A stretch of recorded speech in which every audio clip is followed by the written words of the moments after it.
Começou, boa aula aí para vocês. Valeu, Batata, obrigado, viu? Bom, pessoal, tudo bem? Eu sou o Gabriel, sou professor de interpretação de textos aqui do cursinho. A gente não se conheceu pessoalmente, né? Não sei se vocês chegaram a ter alguma aula presencial no início do ano, mas como as minhas aulas estavam marcadas mais do meio para o final do ano, a gente acabou não se conhecendo. Mas eu espero que essa aula seja bastante produtiva, né? Que sirva para vocês compreenderem o conteúdo, mesmo sendo remota, assim, né? Então, antes de iniciar, queria desejar boas-vindas a vocês à minha aula de hoje, a Heloísa, a Maria Laura e a Thaís. A gente vai falar hoje sobre informações implícitas. Isso uma das partes mais importantes da interpretação de textos, né? Interpretação de textos, basicamente, consiste em entender o que a gente está lendo. E nem sempre a gente entende, né? Nem sempre a gente entende exatamente o que o texto quer dizer, porque muitas vezes o texto tem algumas camadas de leitura que, se você não está preparado para ler esse texto, acaba não pegando todo o conteúdo. Então, hoje eu vou tratar com vocês aqui das informações, de alguns tipos de informações implícitas, para a gente tentar desvendar as camadas dos textos, né? Dos textos que vocês vão ler de agora para frente. E isso é muito importante para o vestibular, para o Enem, principalmente para o Enem, porque o Enem ele tem muito forte essa questão da interpretação de textos, não só na disciplina de língua portuguesa, mas também de outras disciplinas. O Batata sabe, não sei se ele está me ouvindo, mas ele sabe que até a matemática, às vezes, muitas vezes, exige uma boa interpretação de texto para você entender o que é que o exercício está pedindo, o que o que o enunciado está dizendo, né? Isso, então, é muito importante para a gente melhorar o nosso desempenho. A Batata está respondendo aqui, sim, muita interpretação. Então, eu queria, daqui a pouco eu vou compartilhar a tela com vocês, eu vou passando uns slides e vou falando. E aí eu queria que vocês ficassem bem à vontade para interagir comigo, tá? Se a gente estivesse na sala de aula, esse jogo de seria um bate-papo mesmo, seria um jogo de perguntas e respostas, um bate-papo. Eu sei que aqui a dinâmica é um pouco diferente, mas eu queria deixar vocês bem à vontade, abrir o microfone, me interromper, me chamar aqui no chat, tá? Pode me interromper a qualquer momento para a gente trocar essa ideia e seguir com a aula, tá bom? Então, deixa eu compartilhar minha tela aqui com vocês.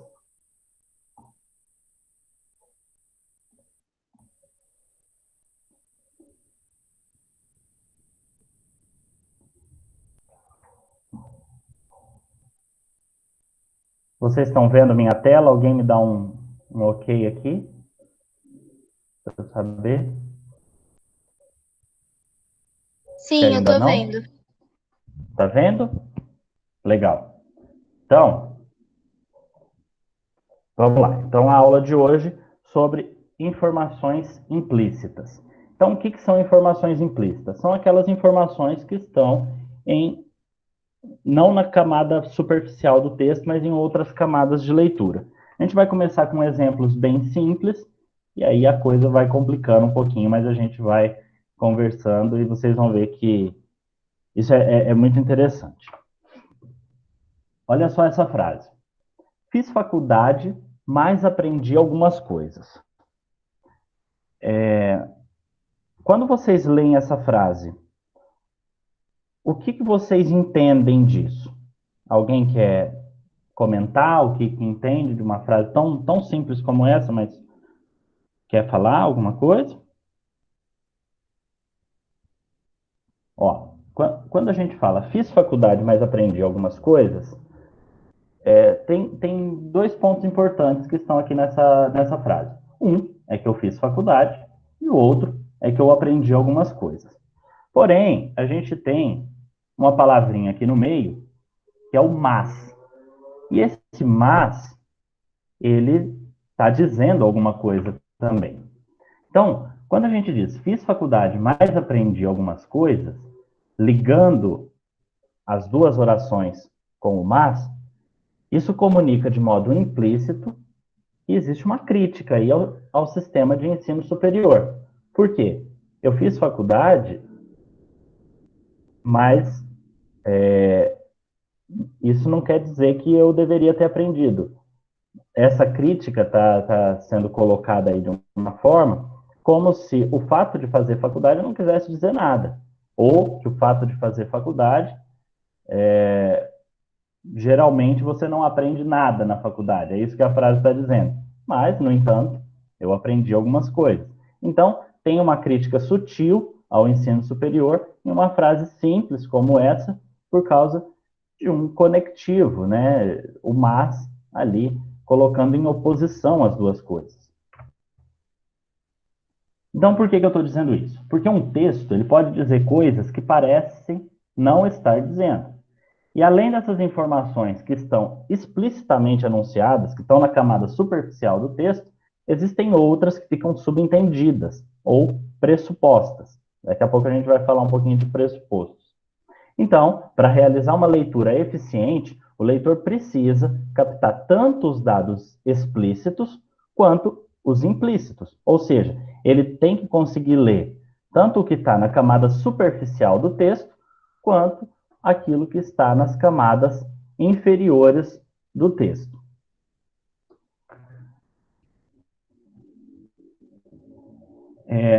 Aqui, algumas frases desse slide, elas foram tiradas de um livro e no final tem a referência, caso vocês queiram pesquisar para ler mais sobre o assunto, tá bom? Isso aqui é muito interessante. O leitor perspicaz é aquele que consegue ler nas entrelinhas. Caso contrário, ele pode passar por cima de significados importantes e decisivos, ou, o que é pior, pode concordar com coisas que rejeitaria se as percebesse. Alguns textos exploram com malícia e com intenções falaciosas esses aspectos subentendidos ou pressupostos.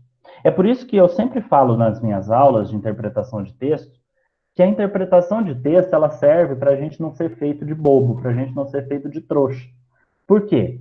Muitas vezes, às vezes a mídia, políticos, pessoas que têm alguma influência, vão usar a comunicação de uma forma a fazer com que a gente concorde com coisas que a gente nem percebe que está concordando, né?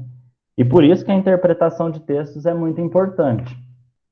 E aí a gente entra na questão dos pressupostos, né?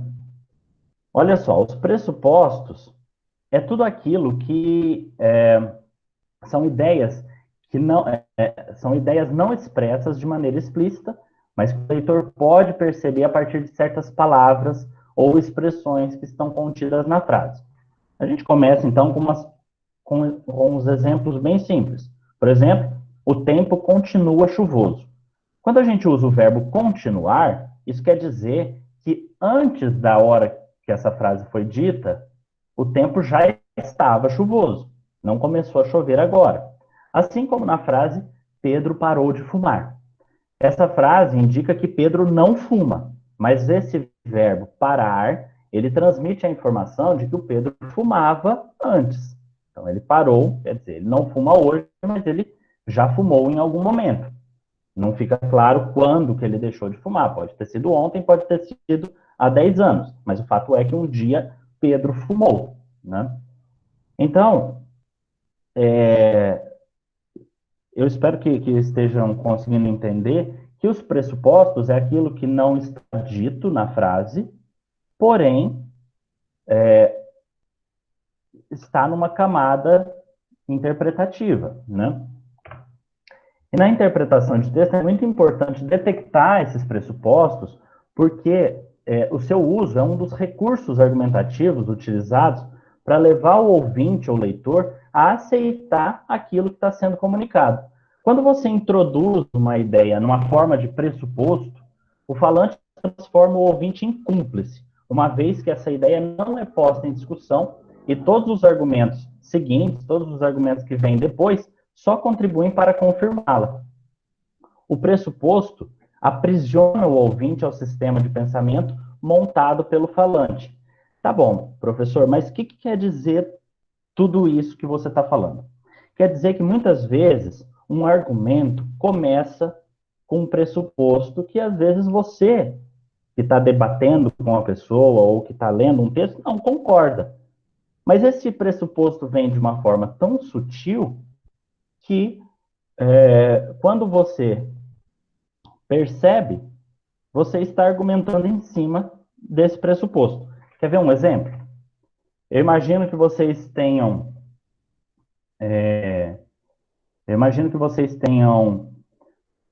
já visto muita coisa durante a pandemia, né? Pessoas que são contra isso, a favor daquilo, contra o isolamento social, a favor do isolamento social, contra o uso de máscaras, a favor do uso de máscaras. E isso aqui, que vocês estão vendo, eu imagino que vocês estejam vendo aqui essa imagem. É uma imagem que circulou pelo WhatsApp, Facebook, que tenta fazer com que o leitor faça uma reflexão sobre supostas incoerências dos governos, né, no combate à pandemia, porém, trabalha com pressupostos falsos. Deixa eu tomar um golinho de água que eu estou falando.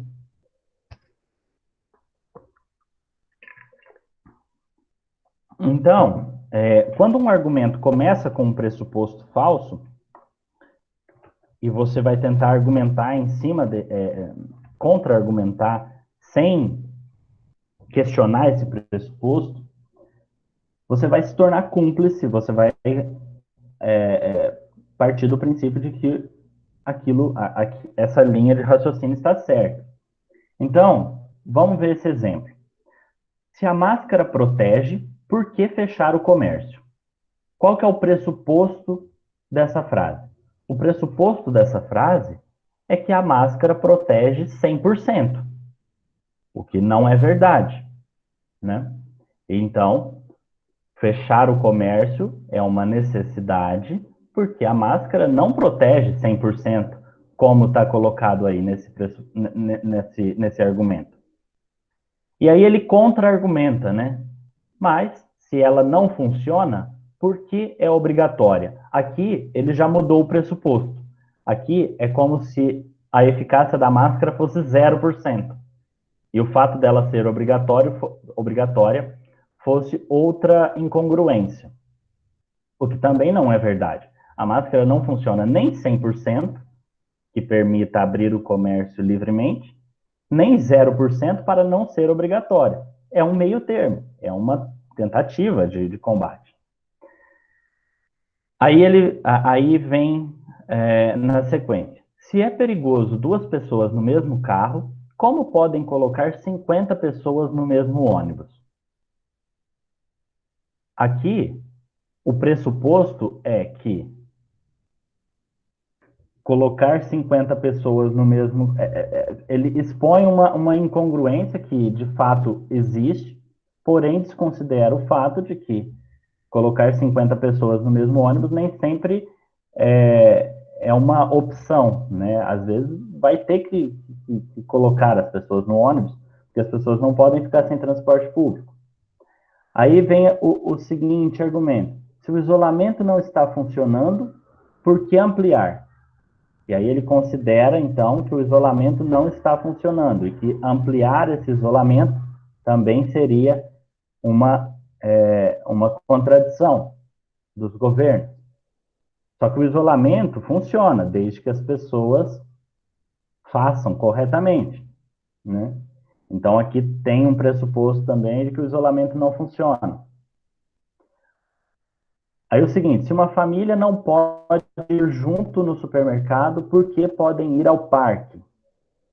também parte de um princípio, o argumento ele se baseia numa premissa errada, né? Porque a família, ela não precisa ir junto ao supermercado, assim como não precisa ir junto ao parque. Então, ele tenta expor uma contradição que não existe. Se a China transmitiu o vírus ao mundo, por que comprar deles vacinas e outros EPIs? Esse aqui, esse é o mais interessante dessa imagem, né? Porque ele considera que a China transmitiu o vírus ao mundo como se fosse intencional, né? E comprar vacinas e outros equipamentos de proteção individual fosse absurdo, porque a China é a grande culpada, o que não é verdade, né? Por que para políticos e famosos podem receitar a cloroquina e o pobre tem que ser entubado? Também outro pressuposto falso, porque a cloroquina poderia ser receitada para qualquer um, desde que sua eficácia fosse comprovada. E não é só o pobre que é entubado, também tem ricos entubados, tem ricos que morrem de Covid, né? Então, isso é muito interessante a gente analisar, porque durante a pandemia circulou muita coisa desse tipo, né? Fake news, argumentos falaciosos para tirar todo o crédito das medidas de prevenção, né? E muitas vezes esses argumentos eles estão baseados em pressupostos falsos, né? Então é basicamente isso que eu queria mostrar aqui para vocês, que os pressupostos eles são usados como recursos argumentativos, né? E muitas vezes eles são colocados de forma implícita para levar o leitor ou o ouvinte a aceitar aquilo que está sendo colocado ali, né? E aí, quando você introduz uma ideia sobre forma de pressuposto, se o ouvinte se o leitor ou o ouvinte não percebe que esse pressuposto está errado, ele vai basear toda a sua discussão em cima de uma premissa falsa. Vou tomar mais uma água aqui, gente.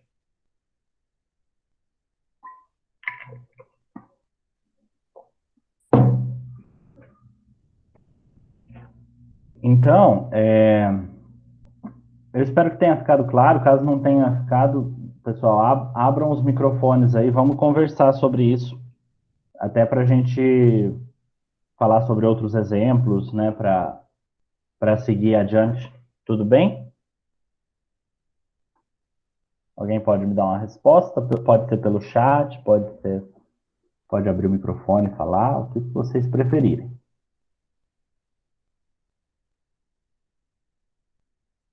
Chegou mais uma pessoa aqui, a Gabriela, que não estava no começo da aula.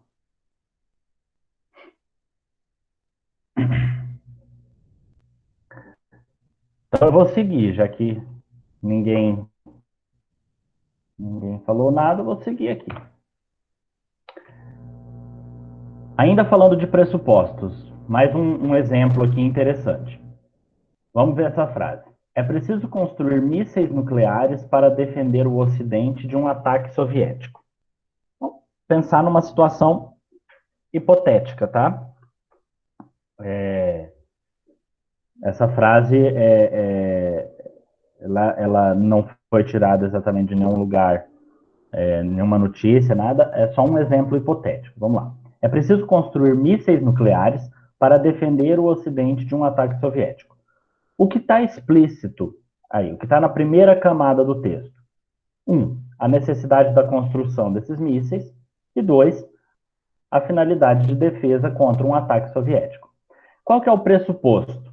O que é o dado que não se coloca em discussão porque não está explícito na frase? Que os soviéticos pretendem atacar o Ocidente. Se alguém vier e falar, não, os soviéticos não pretendem atacar o Ocidente, Nesse caso, então, a necessidade de construir mísseis nucleares não existiria, né? Os argumentos contra o que foi informado na primeira camada, né? Se você levar em conta só o que está aqui, né, no conteúdo explícito do texto, que é a necessidade da construção de mísseis e a finalidade de defesa contra o ataque soviético, você vai argumentar, tem esses possíveis argumentos, né? Os mísseis não são eficientes para conter o ataque. 2, uma guerra de mísseis vai destruir o mundo inteiro, e não apenas os soviéticos. E 3, né? Faltou o 3 aqui, mas a negociação com os soviéticos é o único meio de dissuadi-los, de fazê-los desistir de um ataque ao Ocidente. Esses argumentos, eles são contrários ao que é dito explicitamente, mas confirmam o pressuposto, ou seja, que os soviéticos pretendem atacar o Ocidente. Eles não vão contra o pressuposto, né? Então, quando você aceita o pressuposto, o debate vai adiante, porque se o ouvinte disser que os soviéticos não têm intenção nenhuma de atacar o Ocidente, estará negando o pressuposto lançado pelo falante, e então a possibilidade de diálogo fica comprometida. Qualquer argumento daqueles citados anteriormente, qualquer um daqueles 3 argumentos, não teria nenhuma razão de existir se o pressuposto fosse falso. Então, quando os pressupostos são distintos ou falsos, né, não é possível ter diálogo. A discussão já não tem mais nenhum sentido, né? E aí tem algumas marcas, né, de pressupostos que é interessante vocês observarem, porque quando vocês verem essas marcas, vocês vão identificar que tem alguma coisa a mais ali para vocês interpretarem. Certos advérbios, por exemplo, o ainda, né? Uma frase como essa: os resultados da pesquisa ainda não chegaram até nós. Qual que é o pressuposto? Que eles já deveriam ter chegado ou que eles vão chegar mais tarde, né? Alguns verbos também marcam pressupostos. O caso do contrabando tornou-se público. Ou seja, se ele tornou-se público, quer dizer que não era público antes, certo? As orações adjetivas, e essa aqui é muito interessante, né? As orações adjetivas, elas podem ser explicativas ou, é, restritivas, né? Então, vamos ver aqui as duas frases. Os candidatos a prefeito que só querem defender seus interesses não pensam no povo. E aí a segunda frase. Os candidatos a prefeito que só querem defender seus interesses não pensam no povo. Aqui são duas frases que parecem iguais, exceto pelo fato de que a primeira tem essas vírgulas e a segunda não tem. Vamos entender o que é isso. A primeira, com as vírgulas, ela indica que todos os candidatos a prefeito têm seus interesses individuais, enquanto a segunda denota que nem todos os candidatos a prefeito têm interesses individuais. Tá, mas como que eu vou saber disso? Vamos ler de novo. Os candidatos a prefeito que só querem defender seus interesses não pensam no povo. Você vê que até a entonação é diferente. Vamos ouvir a segunda. Os candidatos a prefeito que só querem defender seus interesses não pensam no povo. A diferença que está na vírgula, porque esta primeira é isso aqui forma uma oração adjetiva explicativa. Quer dizer, os candidatos a prefeito, quais candidatos a prefeito? Quais não, desculpa. Os candidatos a prefeito, mas qual a característica comum entre todos esses candidatos a prefeito? Todos eles só querem defender seus interesses. A frase aqui é: os candidatos a prefeito não pensam no povo. E aqui no meio eu tenho uma oração adjetiva explicativa, né, para definir algo comum entre todos os candidatos a prefeito. Então, os candidatos a prefeito que só querem defender seus interesses, todos eles. Opa, o que aconteceu aqui? Os candidatos a prefeito, que só querem defender seus interesses, todos eles só querem defender seus interesses, eles não pensam no povo. Agora, a segunda frase, sem as vírgulas, ela já é diferente. Por quê?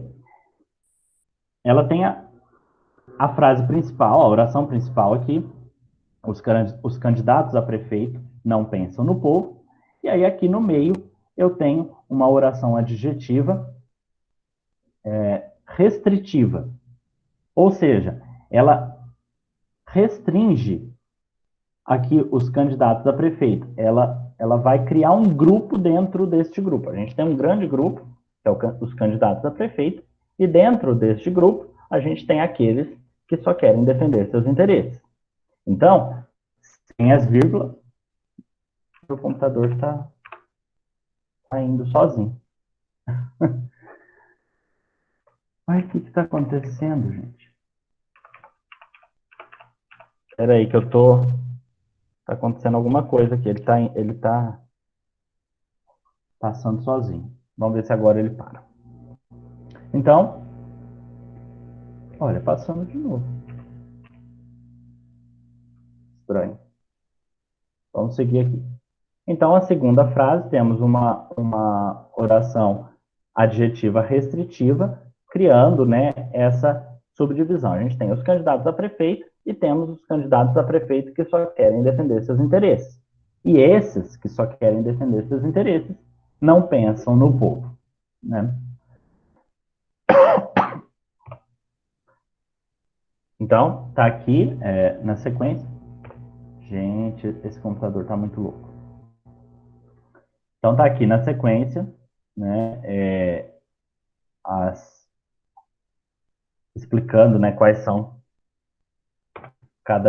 explicando os tipos de orações. Eu vou passar esses slides aqui para vocês, vou disponibilizar aqui depois.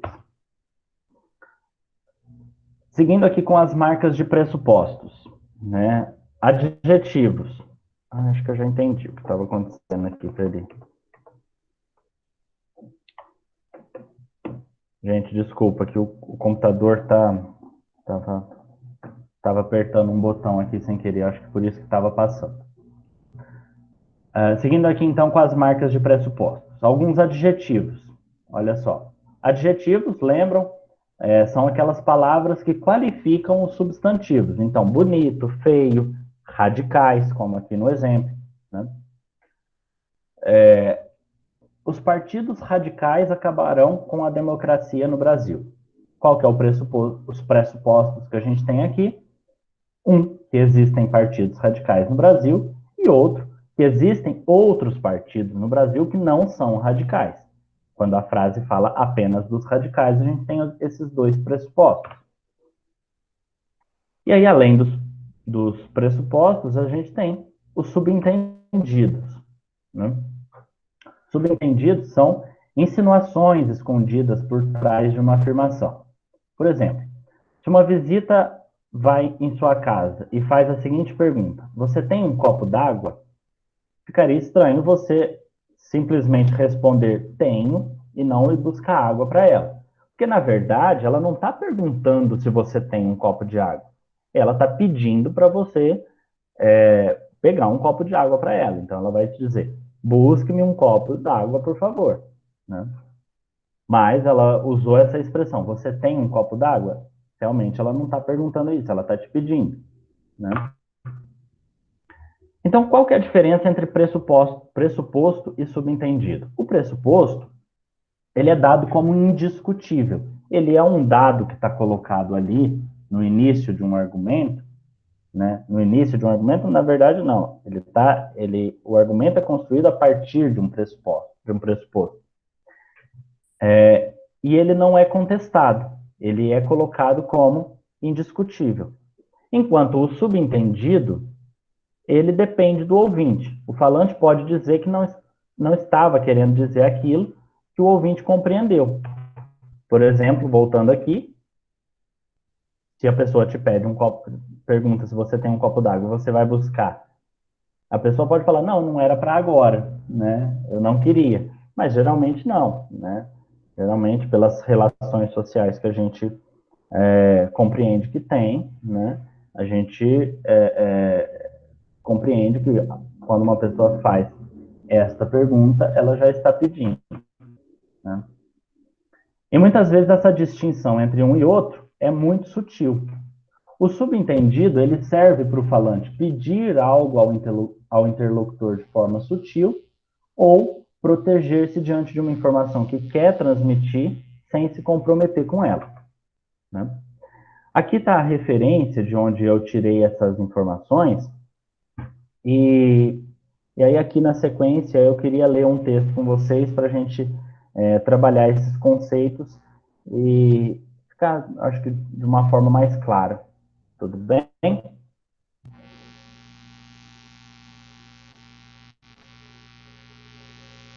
Eu vou parar de compartilhar aqui um pouquinho e daqui a pouco eu volto o compartilhamento de tela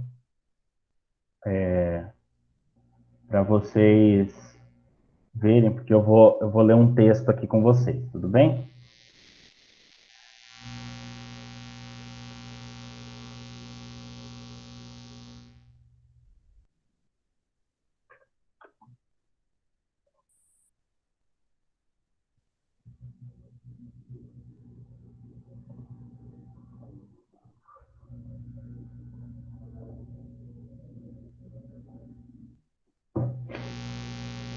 Pessoal, vocês estão aí ainda? Vocês tiveram alguma dúvida? Porque esse é um assunto bastante complexo. Geralmente, quando eu dou essa aula presencial, ela geralmente tem muitas interrupções, o pessoal me pergunta bastante coisa, a gente trabalha com bastante exemplo, né? Queria ver com vocês se está tudo bem. Me respondam aí no chat ou abram o microfone. Me digam se estão conseguindo acompanhar, por favor.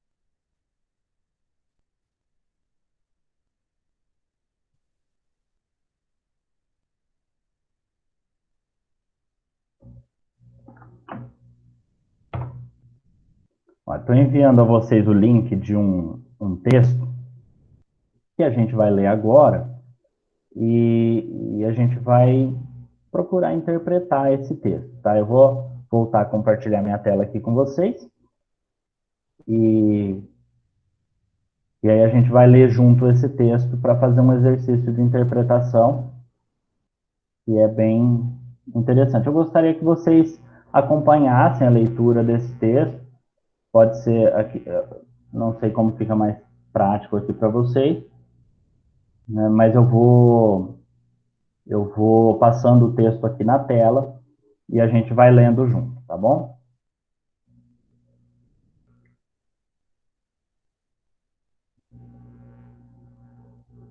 Oi, oi, Heloísa, tava com problema na internet? Voltou agora, tudo bem?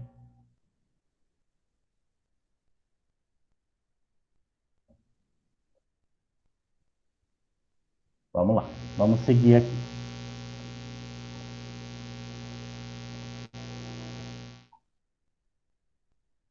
Bom, esse é um texto bem interessante da Clarice Lispector.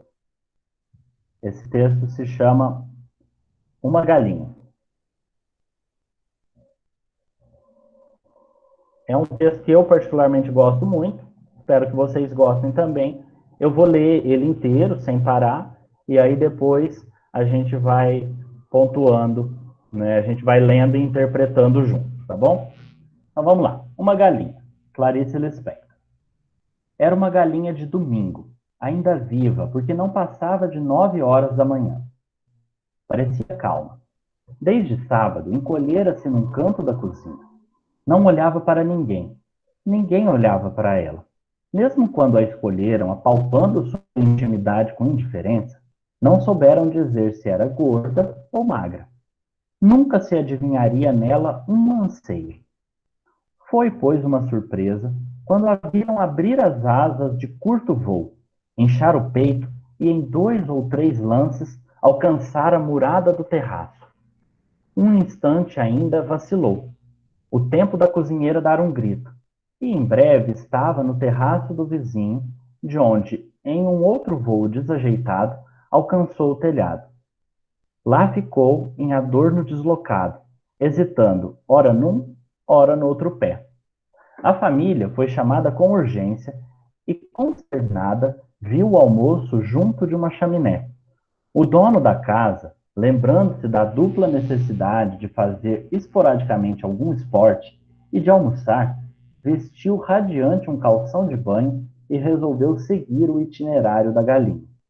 Em pulos cautelosos, alcançou o telhado onde esta, hesitante e trêmula, encolhia com urgência outro rumo. A perseguição tornou-se mais intensa. De telhado a telhado, foi percorrido mais de um quarteirão da rua. Pouco afeita a uma luta mais selvagem pela vida, a galinha tinha que decidir por si mesma os caminhos a tomar, sem nenhum auxílio de sua raça. O rapaz, porém, era um caçador adormecido, e por mais ínfima que fosse a pressa, o grito de conquista havia soado. Sozinha no mundo, sem pai nem mãe, ela corria, arfava, muda, concentrada. Às vezes, na fuga, pairava ofegante num beiral de telhado, e enquanto o rapaz galgava outros com dificuldade, tinha tempo de se refazer por um momento. E então, parecia tão livre, estúpida, tímida e livre. Não vitoriosa como seria um galo em fuga. Que é que havia nas suas vísceras que fazia dela um ser? A galinha é um ser. É verdade que não se poderia contar com ela para nada. Nem ela própria contava consigo, como o galo crê na sua crista. Sua única vantagem é que havia tantas galinhas que, morrendo uma, surgiria no mesmo instante outra tão igual como se fora a mesma. Afinal, numa das vezes em que parou para gozar sua fuga, o rapaz alcançou. Entre gritos e penas, ela foi presa.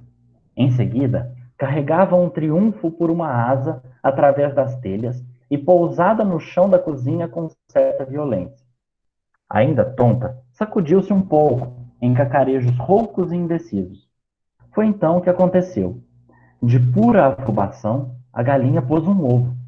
Surpreendida, exausta. Talvez fosse prematuro, mas logo depois, nascida que fora para a maternidade, parecia uma velha mãe habituada. Sentou-se sobre o ovo e assim ficou, respirando, abotoando e desabotoando os olhos. Seu coração, tão pequeno num prato, solevava e abaixava as penas, enchendo de tepidez aquilo que nunca passaria de um ovo. Só a menina estava perto e assistiu a tudo estarrecida. Mal, porém, conseguiu desvencilhar-se do acontecimento. Despregou-se do chão e saiu aos gritos. Mamãe, mamãe, não mate mais a galinha. Ela pôs um ovo. Ela quer o nosso bem. Todos correram de novo à cozinha e rodearam mudos a jovem parturiente, esquentando seu filho. Essa não era nem suave nem arisca, nem alegre nem triste. Não era nada. Era uma galinha. O que não sugeria nenhum sentimento especial. O pai, a mãe e a filha olhavam já há algum tempo, sem propriamente um pensamento qualquer. Nunca ninguém acariciou uma cabeça de galinha. O pai, afinal, decidiu-se com certa brusquidão. Se você mandar matar essa galinha, nunca mais comerei galinha na minha vida. Eu também, jurou a menina com ardor. A mãe, cansada, deu de ombros. Inconsciente da vida que lhe fora entregue, a galinha passou a morar com a família. A menina, de volta ao colégio, Jogava a pata longe sem interromper a corrida para a cozinha. O pai, de vez em quando, ainda se lembrava, e dizer que a obriguei a correr naquele estado. A galinha tornara-se a rainha da casa. Todos, menos ela, o sabiam. Continuou entre a cozinha e o terraço dos fundos, usando suas duas capacidades, a de apatia e a do sobressalto.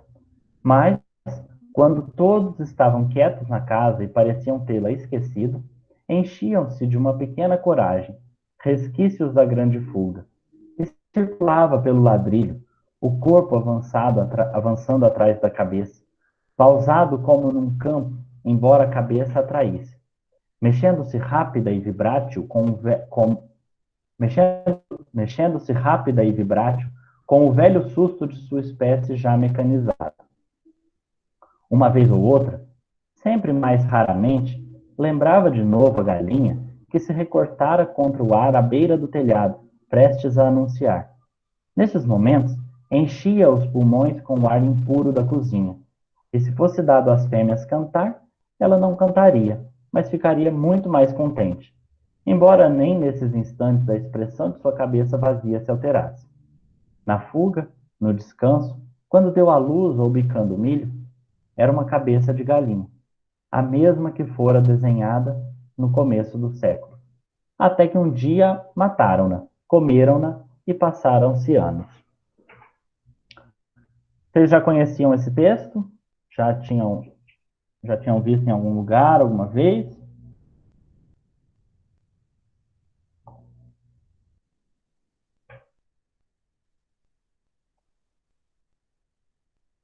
Ó, pessoal,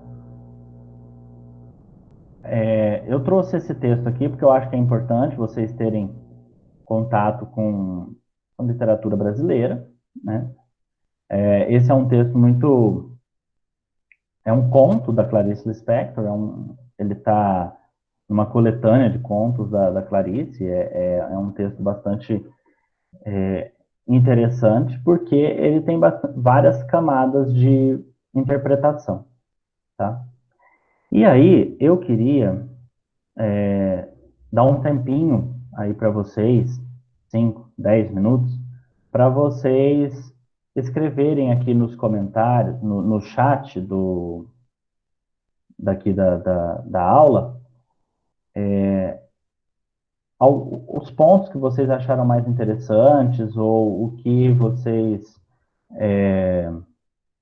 se vocês conseguiram interpretar alguma coisa. A gente vai interpretar junto, mas eu queria, antes disso, eu gostaria de ouvir vocês. Gostaria muito que todas participassem, tá? Eu sei que a aula remota, assim, é sempre mais complicado, mas é importante, tá? Fazer esse exercício. Não tem resposta certa ou errada, tá? Eu queria ouvir de vocês, né? Ler aqui, né, no chat o que vocês acham, o que vocês acharam desse texto, se já tinham visto ou não, o que vocês sentiram lendo esse texto, se entenderam, se não entenderam nada, se conseguiram interpretar alguma coisa. Gostaria que vocês comentassem aqui comigo. Vou dar esse tempinho aqui para vocês e eu espero que todas participem, porque é bem interessante a interpretação.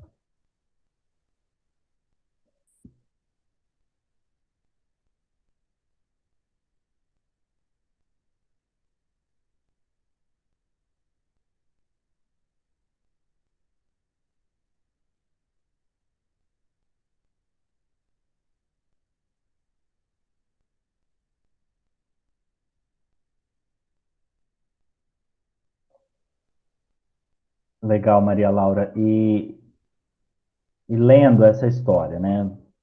Para resumir, uma galinha que tenta fugir, é pega, volta para casa, naquele susto ela bota um ovo, e a partir desse momento que ela bota um ovo, ela passa a ser tratada como uma galinha, como uma rainha dentro de casa, até o dia em que ela até o dia em que ela é morta para ser comida, né? O que você sentiu lendo esse texto, né? Você disse que é a primeira vez que vê, o que você sentiu?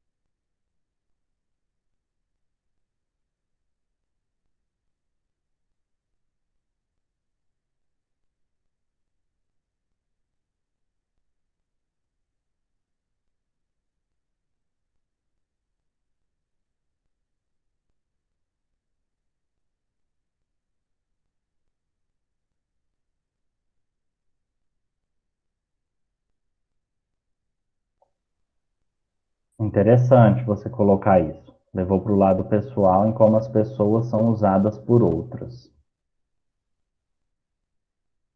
A Thaís, Elô, Gabriela. No caso, é como as pessoas usam o nosso trabalho tanto na escola como emprego, e trabalham em cima da gente, forçando essas coisas. E quando não precisam mais, descarta. Legal.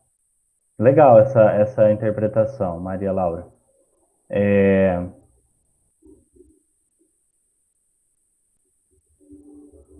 Peraí, eu estou ouvindo um chiado aqui.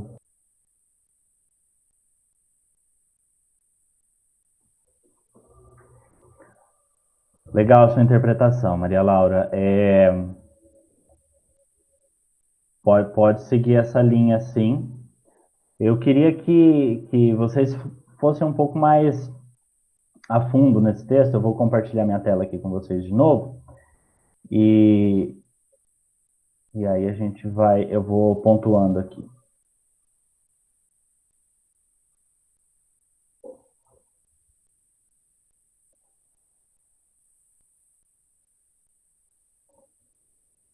A Clarice começa o texto assim: era uma galinha de domingo, ainda viva porque não passava de 9 horas da manhã.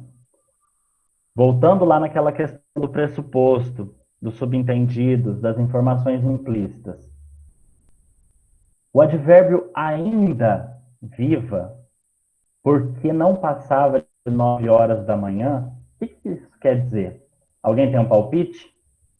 Fala aqui para mim no chat ou abre o microfone e fala. Qual que é o pressuposto que está colocado aqui? Ainda viva porque não passava de 9 horas da manhã.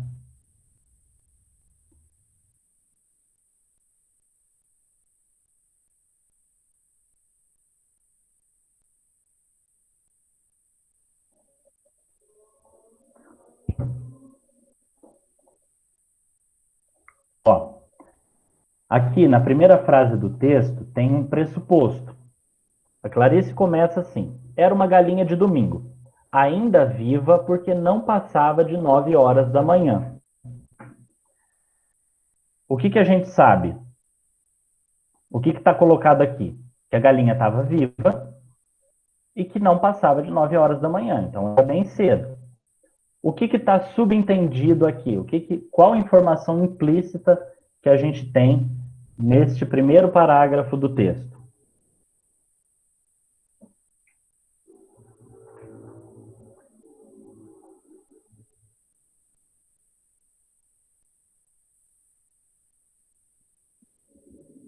Não era a hora do almoço, sim. Agora, quem seria o almoço? A galinha, no caso. A galinha. A grande protagonista da história. Então, a gente tem aqui, no primeiro parágrafo do texto, era uma galinha de domingo, ainda viva porque não passava de 9 horas da manhã.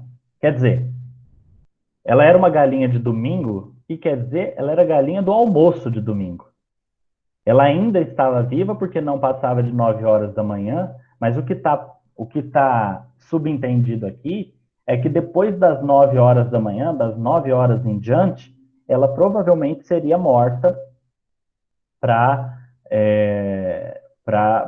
virar o almoço ali do dia. A Thaís disse que não está conseguindo abrir o link.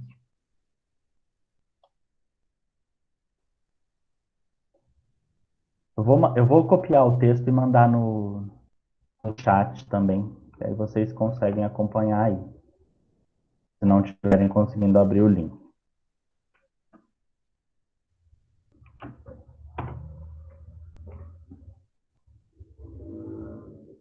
Ah, deu certo. Ok, vamos seguir aqui. Então, a galinha era o almoço de domingo. E aí continua a história. Parecia calma, desde sábado encolhera-se num canto da cozinha. Não olhava para ninguém, ninguém olhava para ela. Mesmo quando a escolheram, apalpando sua intimidade com indiferença, não souberam dizer se era gorda ou magra. Nunca se adivinharia nela um anseio. Então, é como se a galinha aqui tivesse... ela ia virar o almoço de domingo, e é como se desde sábado ela já estivesse percebendo que alguma coisa ia acontecer com ela. O pessoal pegou ela, apalpou, né? Não era uma galinha gorda nem magra. Nunca se adivinharia nela um anseio. Quer dizer, não tinha nenhum desejo, não tinha nada. Era apática, como qualquer galinha. Né? E aí aqui começa, né, de fato, a história. Né? Foi, pois, uma surpresa quando a viram abrir as asas de curto voo, inchar o peito e em 2 ou 3 lances alcançar a murada do terraço. Um instante ainda vacilou, o tempo da cozinheira dar um grito, e em breve estava no terraço do vizinho, de onde, em outro voo desajeitado, alcançou um telhado. Quer dizer, a galinha, ali, pouco antes das 9 horas da manhã, antes de virar almoço, ela decidiu se rebelar e tentou fugir. Né? Lá ficou em adorno deslocado, hesitando ora num, ora no outro pé. A família foi chamada com urgência e, consternada, viu o almoço junto de uma chaminé. Aí aqui ficou claro, né, que ela era o almoço do dia. O dono da casa, lembrando-se da dupla necessidade de fazer esporadicamente algum esporte e de almoçar, vestiu radiante um calção de banho e resolveu seguir o itinerário da galinha. O que está subentendido aqui? Dupla necessidade de fazer esporadicamente algum esporte. Quer dizer, ele não estava preparado para correr atrás da galinha. Ele provavelmente era um cara que não estava em forma, né? Ele realmente não estava preparado para subir em telhado atrás de galinha. Em pulos cautelosos, alcançou um telhado onde esta, hesitante e trêmula, escolhia com urgência outro rumo. A perseguição tornou-se mais intensa. De telhado a telhado foi percorrido mais de um quarteirão da rua. Pouco afeita a uma luta mais selvagem pela vida, a galinha tinha que decidir por si mesma, os caminhos a tomar, sem nenhum auxílio de sua raça. Quer dizer, como galinha, ela nunca lutou pela vida de fato, né? Ela sempre foi ali uma galinha, né? Então, ela nem sabia o que fazer, quais caminhos tomar. E sem nenhum auxílio de sua raça, quer dizer, a raça dela é apática, inerte, né? Não tem o hábito da fuga, né? Então, não tinha nada que favorecesse a fuga dela. O rapaz, porém, era um caçador adormecido, e por mais ínfima que fosse a presa, o grito de conquista havia soado. Sozinha no mundo, sem pai nem mãe, ela corria, arfava, muda, concentrada. Às vezes, na fuga, pairava ofegante no beiral de telhado, e enquanto o rapaz galgava outros com dificuldade, tinha tempo de se refazer por um momento. E então parecia tão livre, quer dizer, ela nunca foi livre, né? Mas nessa fuga, ela tentou, né? Tentou a liberdade. Tentou a liberdade ali para não virar o almoço do dia, né? Sem nem saber que de fato ela seria o almoço, né? Estúpida, tímida e livre, não vitoriosa como seria um galo em fuga. O que é que havia nas suas vísceras que fazia dela um ser? A galinha é um ser. É verdade que não se poderia contar com ela para nada. Nem ela própria contava consigo como o galo crê na sua crista. E aí aqui a Clarice começa a colocar alguns elementos de reflexão que é muito próprio da literatura da Clarice Lispector, que vai começar a fazer a gente pensar por que a Clarice está comparando a galinha em fuga com um galo. Alguém tem algum palpite para colocar aqui no chat ou abrir o microfone e falar para mim? O que vocês acham? Por que ela está comparando a galinha com o galo? Tem um propósito aí. Isso não está colocado aí à toa. O que vocês acham?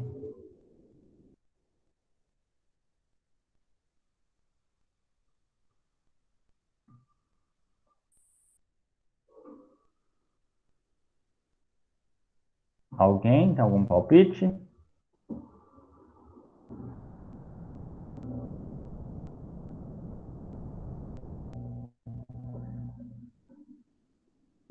Então vamos seguir aqui.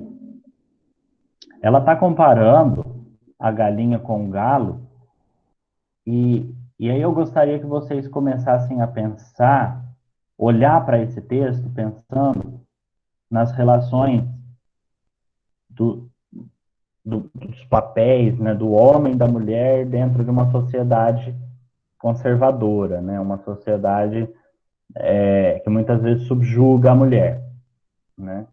Então, eu gostaria que vocês, a partir de agora, começassem a tecer essa relação entre a figura da galinha e a figura da mulher em uma sociedade conservadora.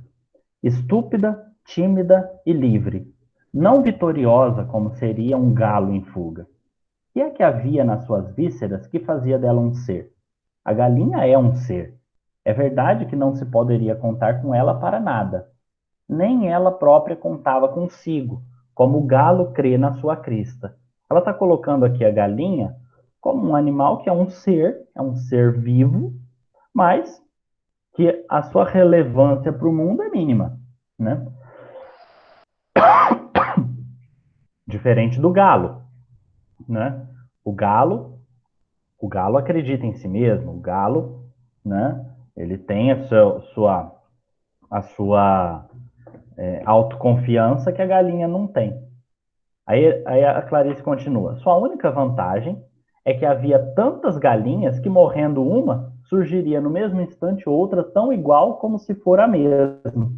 Quer dizer, são tantas galinhas no mundo que não faz diferença se uma morre, a outra vive, enfim, são todas iguais, né?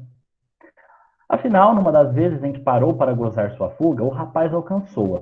Entre gritos e penas, ela foi presa. Em seguida, carregada em triunfo por uma asa, através das telhas e pousada no chão da cozinha com certa violência. Ainda tonta, sacudiu-se um pouco em cacarejos roucos e indecisos. Foi então que aconteceu. De pura afobação, a galinha pôs um ovo. Surpreendida, exausta, talvez fosse prematuro. Mas logo depois, nascida que fora para a maternidade, parecia uma velha mãe habituada. Sentou-se sobre o ovo e assim ficou, respirando, abotoando e desabotoando os olhos. Seu coração tão pequeno num prato solevava e abaixava as penas, enchendo de tepidez aquilo que nunca passaria de um ovo. Só a menina estava perto e assistiu, a menina da casa, né? Só a menina estava perto e assistiu a tudo estarrecida. Mal, porém, conseguiu desvencilhar-se do acontecimento. Despregou-se do chão e saiu aos gritos. Mamãe, mamãe, não mate mais a galinha. Ela pôs um ovo. Ela quer o nosso bem. Todos correram de novo à cozinha e rodearam mudos a jovem parturiente. parturiente quer dizer que acabou de parir, né? No caso de botar um ovo. Esquentando seu filho, esta não era nem suave nem arisca, nem alegre nem triste, não era nada, era uma galinha, o que não sugeria nenhum sentimento especial. O pai, a mãe e a filha olhavam já há algum tempo sem propriamente um pensamento qualquer. Nunca ninguém acariciou uma cabeça de galinha. O pai, afinal, decidiu-se com certa brusquidão, quer dizer, de forma brusca, né? Se você mandar matar essa galinha, nunca mais comerei galinha na minha vida. Eu também, jurou a menina com ardor. A mãe, cansada, deu de ombros. Então, o que aconteceu aqui? A galinha, o homem correu atrás da galinha, trouxe ela de volta para casa para ela virar o almoço do dia. Só que ela botou um ovo. E a partir do momento que ela botou um ovo, ela foi vista como uma mãe, né? E aí ela não podia ser morta mais, porque aí ela mudou de papel. Ela já não era uma galinha qualquer, ela era já era como se fosse uma mãe. Era uma mãe, de fato, né?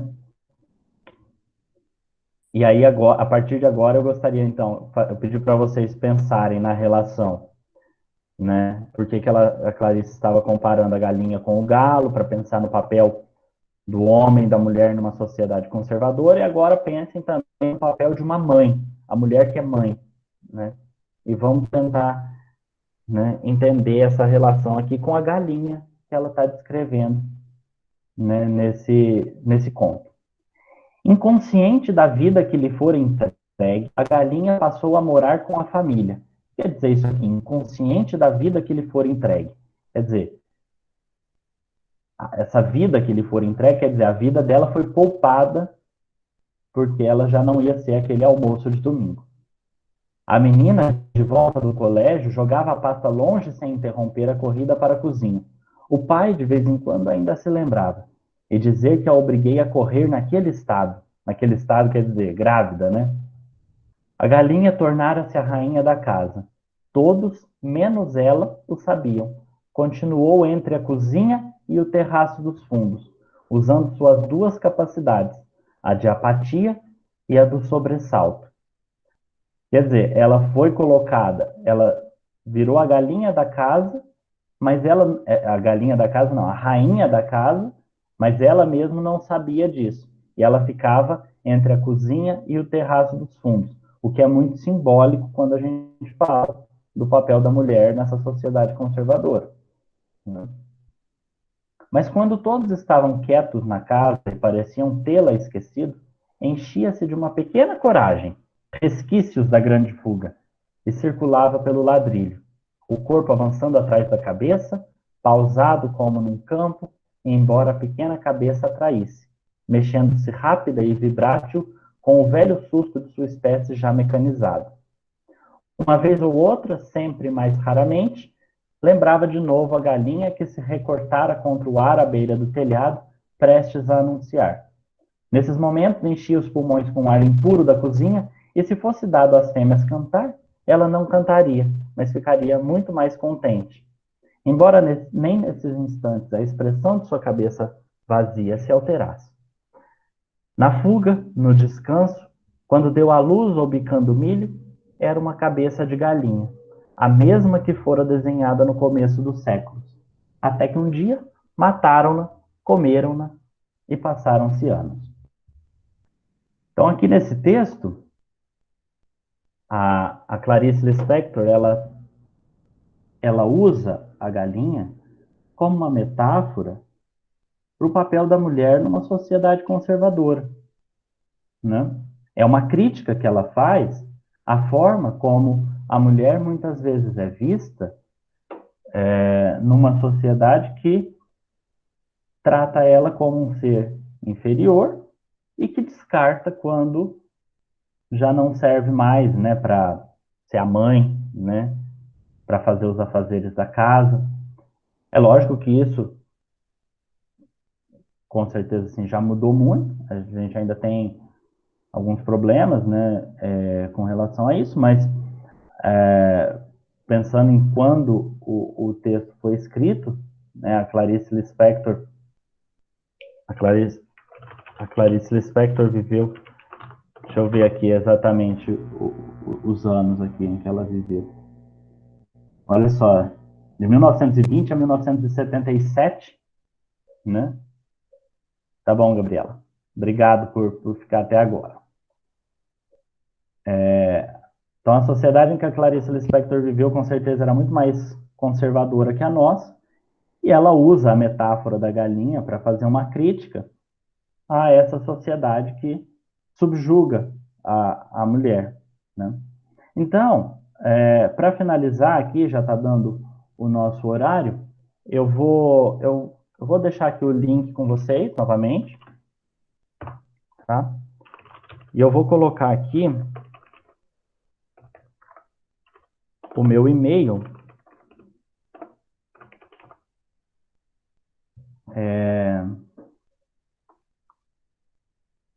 Vou colocar aqui o meu e-mail para vocês e vou propor um exercício. Vocês releiam esse texto, tá?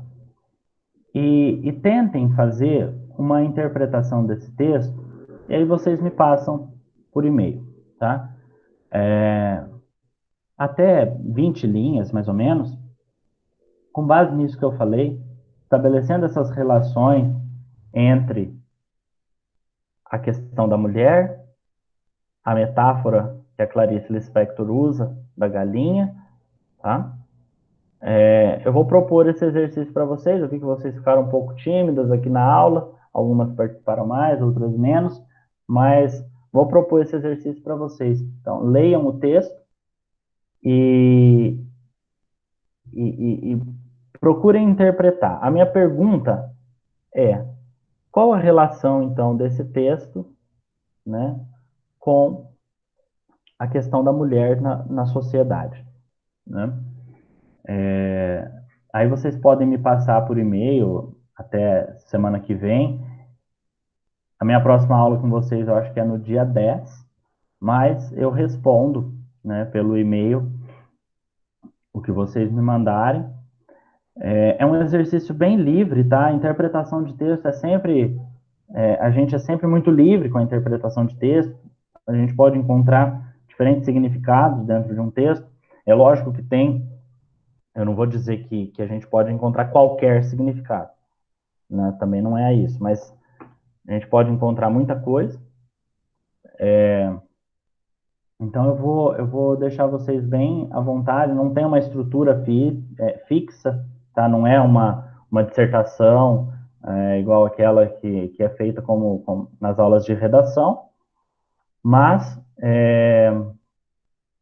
gostaria de propor então esse exercício, vocês fazerem um texto explicando o que vocês entenderam desse texto e construindo essas relações. Procurem ligar elementos do texto com elementos do mundo real, entre aspas, né?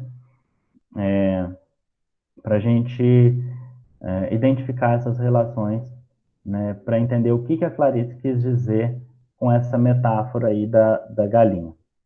E qualquer dúvida também, vocês podem me chamar aí por esse e-mail, tá? As aulas de interpretação de texto, na verdade, assim, a gente está tendo essa aula e vai ter uma outra, não é muito, mas interpretação de texto é sempre um exercício. É menos teoria e mais exercício, tá? É sempre um exercício constante que a gente tem que fazer com tudo que a gente lê. Que a gente lê na internet, os textos literários que a gente vai ler, enfim. A interpretação de texto está em todo lugar, em todo momento, e a ideia de propor esse exercício para vocês é para, de certa forma, forçar vocês a buscar compreender o texto, assim, além da camada superficial que a gente vê. Tá certo? Então, eu aguardo aí vocês mandarem no meu e-mail e fico à disposição também. Se tiverem alguma dúvida, quiserem mandar para mim, podem mandar aqui que eu respondo. Tá certo, gente? Obrigado, viu, pela participação de todos vocês. Obrigado, Batata. pelo Beleza, suporte aí. Gabriel. Ô, Gabriel, deixa eu perguntar. Você tem como você me mandar os slides? Depois eu Sim, entrego para elas? aqui no chat não tem como eu mandar, né? Não, manda no WhatsApp, tem jeito? Tem Tem? sim. Aí depois eu Tem. encaminho para o grupo dos alunos. Tá bom. Eu vou te mandar lá. Beleza. Tá bom, então. Valeu, pessoal. Obrigado, gente. Valeu. Ah, a Thaís tem uma pergunta. Tá. Vamos lá. Pode falar.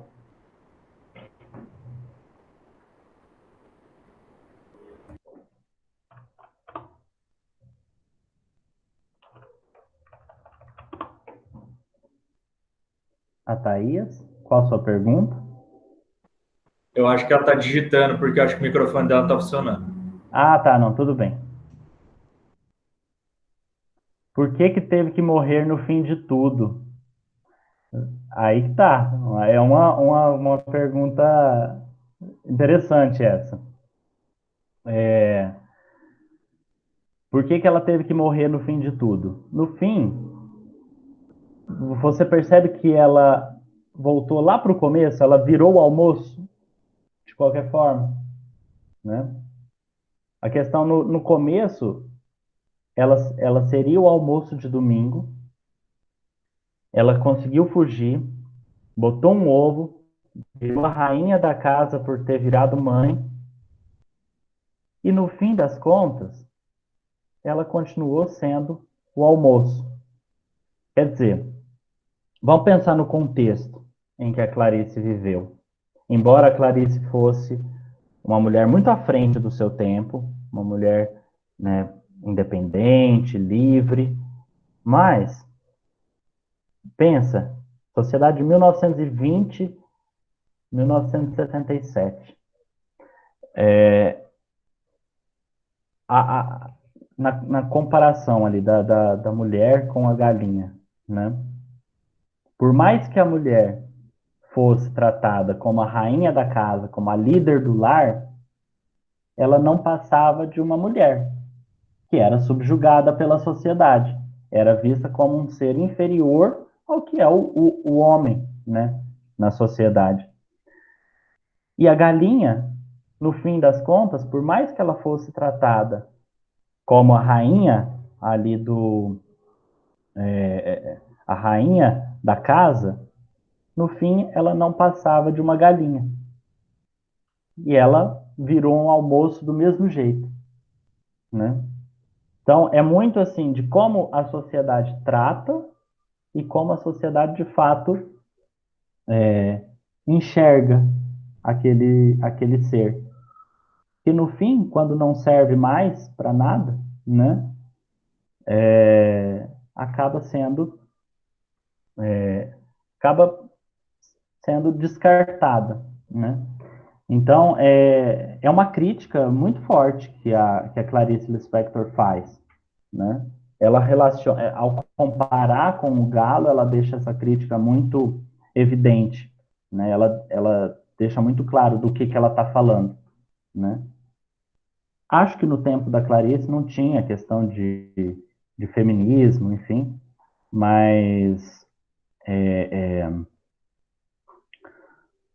mas eu acho que se fosse hoje ela seria uma uma feminista bem militante da causa. Mas assim, eu nem posso falar tanto, né, dessas questões, porque afinal de contas sou um homem falando disso. Estou falando do texto da Clarice, né, apenas. Falando só da questão da interpretação aí do texto da Clarice, né? Esse texto me deixou angustiada, como se a mulher não valeu nada além de ser mãe. E por muito, assim, por muitos anos foi só isso mesmo, né, Thaís? Assim, infelizmente, acho que até hoje, em algumas sociedades, ainda é assim, né? É bem, é bem complicado. Tem uma série que, se vocês tiverem a oportunidade de assistir em algum momento, é uma série que chama O Conto da Aia. E é muito, é muito interessante. É uma série que, basicamente, a série se passa em uma sociedade em que as mulheres, assim, é como se tivesse uma epidemia de infertilidade entre as mulheres, né? As mulheres não conseguem ter filhos. E aí, as mulheres que são férteis, as mulheres que conseguem ter filhos, elas são sequestradas, enviadas para um lugar onde elas são preparadas para se tornarem aias. O que, que é aia? O que, que é uma aia, né? É como se fosse uma serva que é levada para casa de uma família, e aí essa família, né, uma vez por mês, no período fértil dela, o homem da casa vai ter relações sexuais com ela para ela gerar um filho para a mulher desse casal. E, e essa série é muito interessante porque ela coloca basicamente as aias, as mulheres, como se fossem apenas uma ferramenta para gerar filhos, né? Como se ela não tivesse sentimento, como se ela não tivesse desejos, como se a vida dela não valesse nada, como se ela fosse apenas uma fábrica de bebês, né? É uma série muito interessante, eu recomendo para vocês. Eu não sei hoje onde que ela está disponível para assistir, mas eu vou deixar o nome aqui. Ó, chama O Conto da Aya. E o nome original dela é assim, ó, The Handmaid's Tale. The Handmaid's Tale. Eu não sei se tá na Netflix. Não sei. Mas é uma série bem interessante. Quando a gente relaciona essa série com esse conto da Clarice, a gente vê que essa questão que a Clarice trata, olha só, é uma questão que a Clarice trata num conto lá da década de 30, de 40, e que estão tratando hoje, lógico, de uma forma diferente, mas estão tratando hoje, né, numa série moderna. Bom, gente, acho que é isso. Mais alguma dúvida? A Thaís, Maria Laura? Então, legal, então. Vamos Não, pra encerrar. mim eu tô de boa. Legal. Obrigado, gente, por ter, principalmente vocês duas que ficaram aqui até na prorrogação aqui do tempo. E a gente se vê, então, dia 10, né, Batata? Acho que é a minha próxima. Acho que é dia 10, não estou com o calendário aqui também, mas acho que é. Legal. Tá certo, gente. Obrigado, viu? Bom final de semana para vocês. Valeu, gente. Valeu, Gabriel. Valeu, meninas. Até sábado. Falou. Valeu. Até, falou.